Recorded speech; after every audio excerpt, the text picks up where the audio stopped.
सकाळ सगळ्यांना। आज आहे संडे, तर म्हटलं चला काहीतरी छान असा नाश्ता बनवूयात। सो मी ठरवलं चला बनवूयात आज पनीरचा पराठा। घरी आणलेलं होतं पनीर, सो ते छान असं मस्त किसून घेतलेलं आहे मी।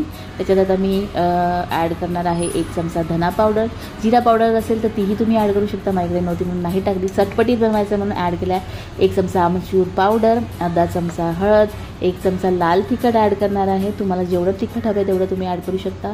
आणि अजून ॲड केलेला आहे त्याच्यात 1 चमचा चाट मसाला, आणि आणखीन टेस्ट वाढवण्यासाठी मी ॲड केलेला आहे मॅगी मसाला आणि भरपूर अशी कोथिंबीर। तुम्ही ह्याच्यात कसुरी मेथी किंवा मेथीची भाजी असेल ती तुम्ही चिरून ॲड करू शकता। आणि ॲड केलेलं आहे मी चवीनुसार मीठ।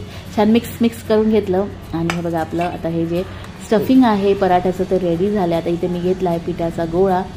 छान आता ह्याचा छोटीशी पोळी लाटून घेणार आहे आणि मग याच्यात आपण जे पनीरचं सारण किंवा स्टफिंग आहे ते भरून घेणार आहे। छोटीशीच पोळी लाटून घ्यायची आहे, थोडं मोठाच गोळा घ्यायचा आहे, त्याच्यामुळे काय होतं ना स्टफिंग असं बाहेर येणार नाही। आपलं भरपूर असं स्टफिंग भरून घ्यायचं आहे, त्याच्यामुळे आपला जो पराठा आहे ना तसा फुली लोडेड बनेल आणि खातानाही खूप छान लागतो। त्याच्यामुळे भरपूर असं सारण भरा त्याच्यामध्ये। सो आता सगळीकडून असा गोळा करून घेतला आहे आणि आता आपण हा पराठा लाटून घेणार आहोत।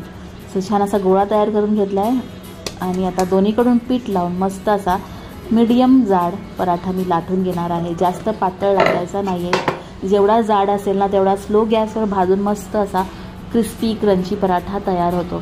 सो फ्रेंड्स हे बघा मी आता हा पराठा अलगद हाताने लाटत आहे, जास्त जोर लावून लाटायचा नाही आहे।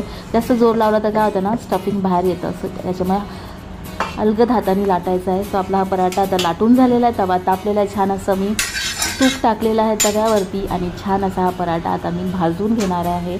खरपूस भाजायचा आहे स्लो ते मीडियम गॅसवरती, त्याच्यामुळे पराठा आपला असा छान क्रिस्पी होतो, असं मस्त कुरकुरीत बनतो। जर फास्ट ह्याच्यावर भाजला तर तो नरम राहतो, त्याच्यामुळे पराठाचं टेक्स्चरवरचं जेवढं क्रिस्पीला होईल ना कडक होईल तेवढं तो खायला छान लागतो।